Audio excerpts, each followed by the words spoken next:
sur la côte. But the desert fox should be looking over his shoulder.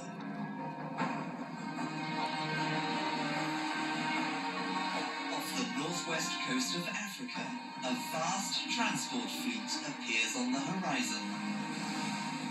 America is about to enter the war with Operation Torch.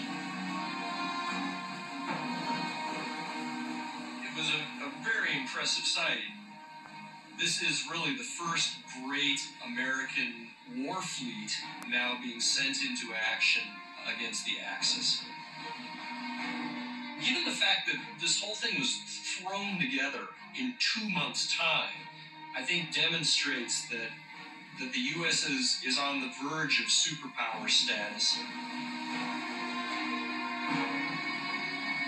850 warships carrying over 100,000 men have rendezvoused in the middle of the Atlantic Ocean and borne down on North Africa. The world's first ever large-scale amphibious invasion force.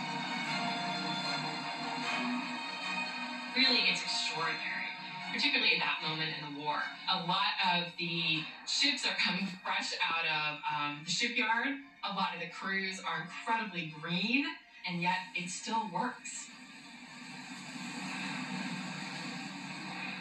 But President Roosevelt's decision to join the fight in North Africa has not been easy. His commanders wanted to fight the Nazis in occupied Europe. And the president has been forced to overrule them with a direct order.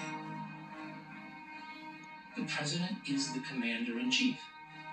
And Roosevelt doesn't want to invade Nazi Europe too quickly.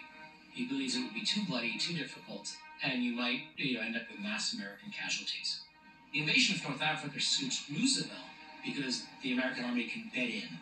It will give us combat experience. We will learn the lessons because we are an experienced army. Everyone else has been at war for many years.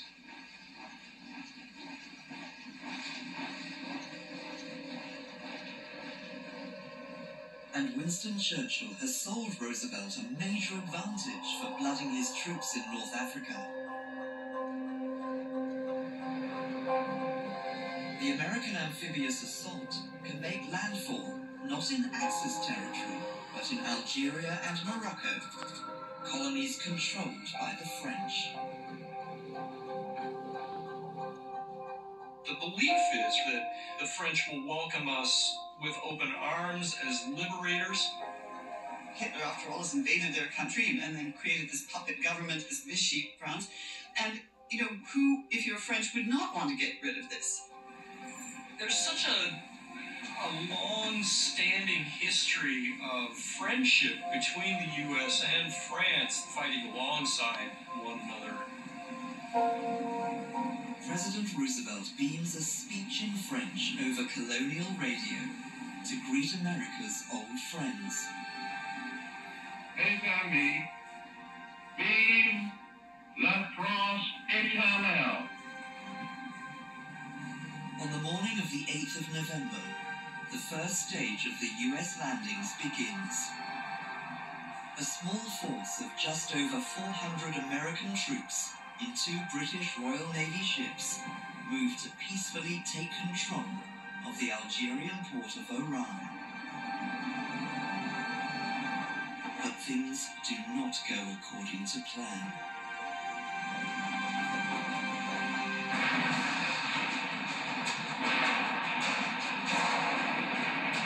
Even though these ships are coming in flying American flags and broadcasting, don't shoot, we're Americans.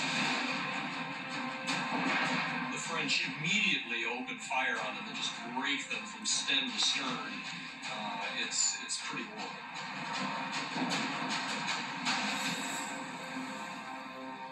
And it's an absolute bloodbath.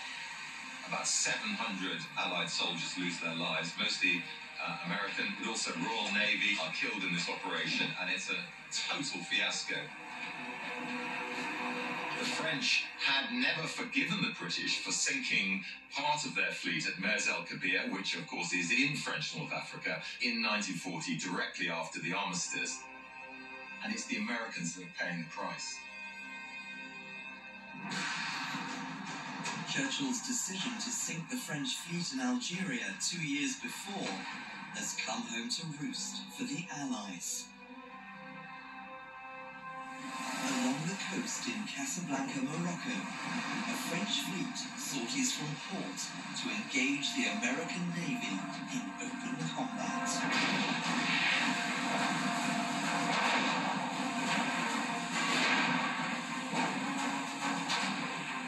The Battle of Casablanca is no-holds-barred naval warfare.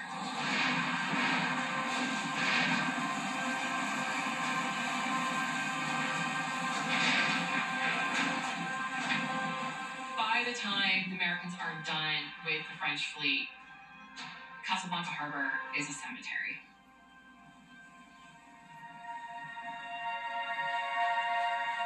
It doesn't really fit nicely into the triumphant narrative that we like to tell ourselves about World War II, because there is no easy way to square the fact that the Americans and the British fought the French. But the French still shot at American soldiers. The French still defended their colonies. They are defending their home. But as American troops start to make landfall in large numbers, the local leaders of the puppet Vichy French regime have a difficult decision to make. Stay loyal to their Nazi overlords, or let the Americans in. And the big fear of a lot of people in French North Africa. What happens